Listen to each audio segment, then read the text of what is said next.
Renungan malam, Ye shall receive power, atau engkau akan menerima kuasa, oleh Ellen G. White, tanggal 26 Juni tahun 2025. Mari kita berdoa. Bapa kami yang di sorga, Allah yang kami sembah melalui anak-Mu Yesus Kristus, pada malam ini kami datang menghampiri hadirat-Mu yang kudus, bersyukur dan berterima kasih oleh sebab penyertaan dan perlindungan Bapa bagi kami sepanjang hari hingga malam ini. Pada malam ini kami siap mendengarkan firman-Mu. Mohon kehadiran Roh Yesus Kristus dalam hidup kami, agar kami dapat menjadi penjaga atau pengawas yang tetap terjaga. Beserta dengan kami sepanjang malam ini, mohon ampuni kami atas dosa dan pelanggaran kami. Kami persembahkan doa ini di dalam nama Yesus, Tuhan dan Juru Selamat kami. Amin. Renungan malam hari ini akan dibacakan oleh Saudari Jehan Ayor Baba. Kepada Saudari Jehan, kami persilahkan. Terima kasih. Judul bacaan renungan kita pada malam ini adalah Menjaga para pengawas tetap terjaga. Ayat inti terdapat di dalam Roma 13 ayat 11. Hal ini harus kamu lakukan karena kamu mengetahui keadaan waktu sekarang, yaitu saatnya telah tiba bagi kamu untuk bangun dari tidur. Sebab sekarang, keselamatan sudah lebih dekat bagi kita daripada waktu kita menjadi percaya. Saudara-saudaraku, kamu harus memiliki Yesus yang bertahta di dalam dirimu dan diri sendiri harus mati. Kita harus dibaptis dengan Roh Kudus. Dan kemudian kita tidak akan hidup diam berkata tanpa peduli. Apa yang akan terjadi, akan terjadi. Nubuat harus digenapi. Oh, bangunlah. Aku berdoa kepadamu, bangunlah. Karena kamu memikul tanggung jawab yang paling suci. Sebagai penjaga yang setia, kamu harus melihat pedang datang dan memberikan peringatan agar pria dan wanita tidak mengikuti jalan yang ditempuh karena ketidaktahuan yang mereka hindari jika mereka mengetahui kebenaran. Tuhan telah menerangi kita mengenai apa yang akan terjadi di bumi, agar kita dapat menerangi orang lain. Dan kita tidak akan dianggap tidak bersalah jika kita tidak merasa puas untuk duduk santai, dengan tangan terlipat dan berdebat mengenai hal-hal yang tidak penting. Pikiran banyak orang telah disibukkan dengan pertikaian dan mereka telah menolak terang yang diberikan melalui kesaksian-kesaksian, karena itu tidak sesuai dengan pendapat mereka sendiri. Allah tidak memaksa siapapun untuk melayaninya. Setiap jiwa harus memutuskan sendiri apakah ia akan jatuh ke batu dan hancur. Sorga merasa heran melihat kebodohan rohani yang telah merajalela. Engkau perlu secara pribadi membuka hatimu yang sombong kepada Roh Allah. Engkau perlu menguduskan kemampuan intelektualmu untuk melayani Allah. Kuasa transformasi Allah harus ada padamu, agar pikiranmu dapat diperbarui oleh Roh Kudus, agar engkau dapat memiliki pikiran yang ada di dalam Kristus. Jika para penjaga tidur di bawah pengaruh obat bius setan, dan tidak mengenali suara gembala sejati, dan tidak menerima peringatan, saya katakan kepadamu dalam takut akan Allah, mereka akan didakwa dengan darah jiwa-jiwa. Para penjaga harus benar-benar terjaga, orang-orang yang tidak akan tertidur di tempat tugas mereka, siang maupun malam. Mereka harus membunyikan trompet dengan suara tertentu agar orang-orang dapat menjauhi kejahatan dan memilih kebaikan. Kebodohan dan ketidakpedulian yang ceroboh tidak dapat dimaafkan. Di setiap sisi kita ada pemecah ombak dan batu-batu tersembunyi yang akan menghancurkan kulit kayu kita berkeping-keping dan meninggalkan kita dalam reruntuhan yang tak berdaya, kecuali kita menjadikan Allah sebagai tempat perlindungan dan pertolongan kita.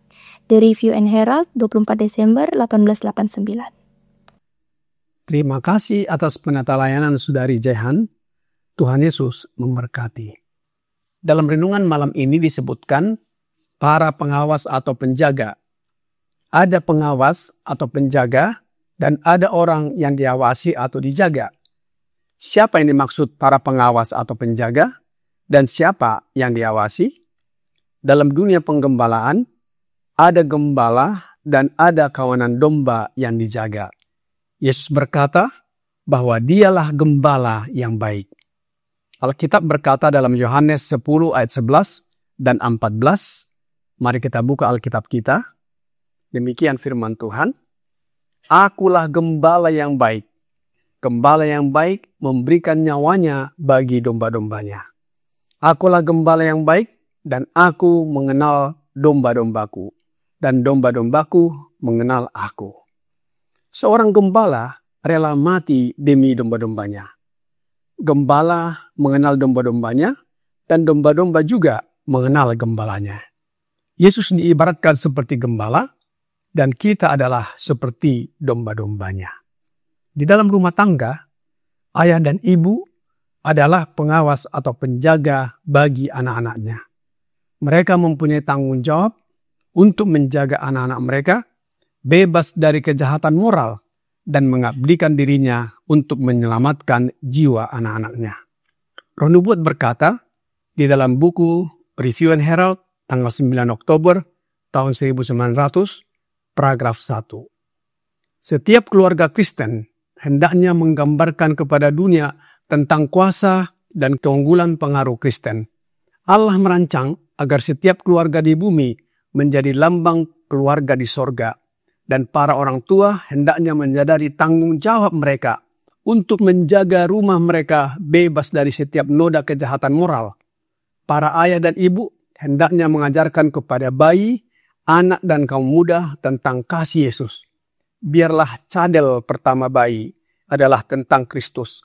Sang ayah, imam keluarga, jika ia terhubung dengan Allah, akan merasakan tugas ilahi untuk mengabdikan dirinya bagi pekerjaan agung dan mulia untuk menyelamatkan jiwa anak-anaknya. Akan tetapi, kita bisa melihat di zaman sekarang ini, dengan banyaknya fasilitas hiburan, medsos, dan lain-lain, pekerjaan orang tua yang sangat berarti sangat diabaikan. Karenanya, bangunlah orang tua dari tidur rohani Anda, dan pahamilah bahwa pengajaran pertama yang diterima anak harus diberikan kepadanya oleh Anda. Anda harus mengajar anak-anak kecil untuk mengenal Kristus. Jika Anda telah lalai mencari hikmat dari Tuhan untuk memampukan Anda bekerja sama dengannya dalam pekerjaan melatih anak-anak Anda, jika Anda belum mengajarkan kepada mereka apa artinya melakukan kehendak Allah, kehidupan mereka akan menjadi saksi atas kelalaian Anda. Celaka menimpa orang tua yang tidak mendidik anak-anak mereka untuk takut akan Tuhan. Apa yang akan dilakukan orang tua sehingga mereka dapat menjalankan tanggung jawab mereka sebagai pengawas atau penjaga? Selanjutnya, Roh Nubuat berkata di dalam Review and Herald tanggal 9 Oktober 1900, paragraf 10. Pekerjaan besar ini adalah pekerjaan yang hanya dapat dilakukan oleh Roh Kudus.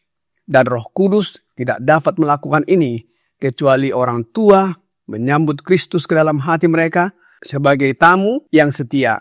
Roh Kudus harus dihormati di bait jiwa di mana ia senang tinggal. Kita sudah mempelajari pada renungan malam yang sudah kita dengarkan bersama sebelumnya bahwa Roh Kudus adalah Roh Yesus Kristus atau juga Roh Allah. Sebab Roh Allah ada pada Yesus Kristus dan Roh Yesus Kristus itu diberikan kepada kita. Ketika kita menerima Roh Yesus, maka itu artinya kita menerima Roh Allah. Bagaimana dengan jemaat atau kelompok? Siapa yang menjadi pengawas atau penjaga? Di gereja-gereja tentunya yang menjadi pengawas adalah pendeta. Di kelompok yang menjadi pengawas adalah pemimpin yang ditunjuk atau penata layanan yang ditunjuk.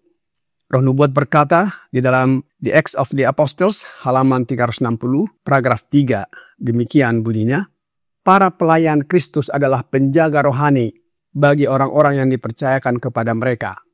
Pekerjaan mereka disamakan dengan pekerjaan penjaga. Pada zaman dahulu, para penjaga sering ditempatkan di tembok-tembok kota, di mana dari sudut pandang yang menguntungkan, mereka dapat mengawasi pos-pos penting yang harus dijaga dan memberi peringatan akan datangnya musuh. Keselamatan semua orang di dalam bergantung pada kesetiaan mereka. Kepada setiap pelayan, Nabi Yehezkiel berkata di dalam Yehezkiel 33 ayat 7-9. Dan engkau anak manusia, aku menetapkan engkau menjadi penjaga bagi kaum Israel. Bila mana engkau mendengar sesuatu firman daripadaku, peringatkanlah mereka demi namaku. Kalau aku berfirman kepada orang jahat, hai orang jahat, engkau pasti mati. Dan engkau tidak berkata apa-apa untuk memperingatkan orang jahat itu, supaya bertobat dari hidupnya, Orang jahat itu akan mati dalam kesalahannya, tetapi aku akan menuntut pertanggungjawab atas nyawanya daripadamu. Tetapi, jikalau engkau memperingatkan orang jahat itu, supaya ia bertobat dari hidupnya, tetapi ia tidak mau bertobat, ia akan mati dalam kesalahannya, tetapi engkau telah menyelamatkan nyawamu. Perkataan Nabi menyatakan tanggung jawab serius dari mereka yang ditunjuk sebagai penjaga gereja ataupun umat Allah. Pengurus rahasia-rahasia Allah. Mereka harus berdiri sebagai penjaga di tembok Sion untuk membunyikan tanda bahaya saat musuh mendekat. Jiwa-jiwa berada dalam bahaya, jatuh di bawah godaan, dan mereka akan binasa, kecuali para pelayan Allah setia pada kepercayaan mereka. Apakah ada hak istimewa yang diberikan kepada pengawas ataupun penjaga? Roh Nubuat berkata di dalam buku yang sama, The Acts of the Apostles, halaman 361, paragraf 2. Adalah hak istimewa para penjaga di tembok Sion untuk hidup begitu dekat dengan Allah dan untuk peka terhadap kesan-kesan rohnya, sehingga ia dapat bekerja melalui mereka untuk memberitahu pria dan wanita tentang bahaya mereka dan mengarahkan mereka ke tempat yang aman. Mereka harus dengan setia memperingatkan mereka tentang akibat pasti dari pelanggaran, dan mereka harus dengan setia melindungi kepentingan gereja. Mereka tidak boleh mengendurkan kewaspadaan mereka. Pekerjaan mereka menuntut penggunaan setiap kemampuan diri. Dengan nada trompet, suara mereka harus dinaikkan, dan mereka tidak boleh membunyikan satu nada pun yang goyah dan tidak pasti. Selanjutnya, dalam renungan malam, Yisrael Receive Power, halaman 186, paragraf 5, berkata, para penjaga harus benar-benar terjaga. Orang-orang yang tidak akan tertidur di tempat tugas mereka, siang maupun malam. Mereka harus membunyikan trompet dengan suara tertentu, agar orang-orang dapat menjauhi kejahatan dan memilih kebaikan. Kebodohan dan ketidakpedulian yang ceroboh tidak dapat dimaafkan. Di setiap sisi, kita ada pemecah ombak dan batu-batu tersembunyi yang akan menghancurkan kulit kayu berkeping-keping dan meninggalkan kita dalam reruntuhan yang tak berdaya, kecuali kita menjadikan Allah sebagai tempat perlindungan dan pertolongan kita. Dalam tulisan di Ellen G. White 1888 Materials, halaman 720, paragraf 1, Nyonya White berkata, saudara-saudara yang memegang posisi yang bertanggung jawab, Anda berada dalam bahaya. Saya mengangkat suara saya untuk memperingatkan, waspadalah, kecuali Anda berjaga-jaga dan menjaga pakaian Anda tidak ternoda dari dunia, setan akan berdiri sebagai kapten Anda. Sekarang bukan saatnya untuk menyembunyikan warna Anda. Tidak ada waktu untuk menjadi pengkhianat ketika pertempuran semakin mendesak. Bukan saatnya untuk meletakkan atau menyembunyikan senjata kita dan memberi setan keuntungan dalam peperangan. Para penjaga di tembok Sion harus benar-benar terjaga. Sementara para pengawas atau penjaga wajib untuk selalu waspada, setia untuk membedakan kejahatan, dan memahami kebutuhan akan tujuan dan pekerjaan Allah, mereka akan sering dipanggil untuk memberikan kesaksian yang jelas dan terarah kepada orang-orang yang berada dalam bahaya. Kesaksian mereka tidak boleh diberikan dengan semangat yang tidak sabar, tidak dengan semangat yang mendominasi, tetapi dengan semangat dan kelembutan Kristus. Apakah saudara-saudari sudah menjalankan tugas sebagai seorang pengawas ataupun penjaga, baik di rumah tangga, kelompok, dan di tempat lainnya? Kiranya renungan malam ini membawa pembaharuan dalam hidup kita. Mari kita berdoa. Bapa kami yang di sorga, kami bersyukur atas firman-Mu malam hari ini. Hanya dengan mengandalkan kuasa-Mu, kami dapat menjalankan tanggung jawab kami sebagai pengawas atau penjaga, baik di rumah tangga kami maupun di kelompok dan di tempat lainnya yang Bapa perintahkan kami untuk melayani. Oleh sebab itu ya Bapa, mohon karuniakan Roh Yesus dalam hidup kami, sehingga kami dapat melayani dalam pekerjaan-Mu.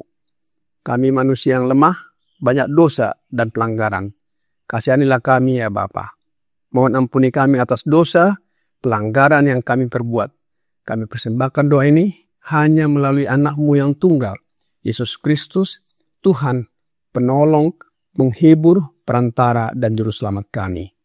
Amin.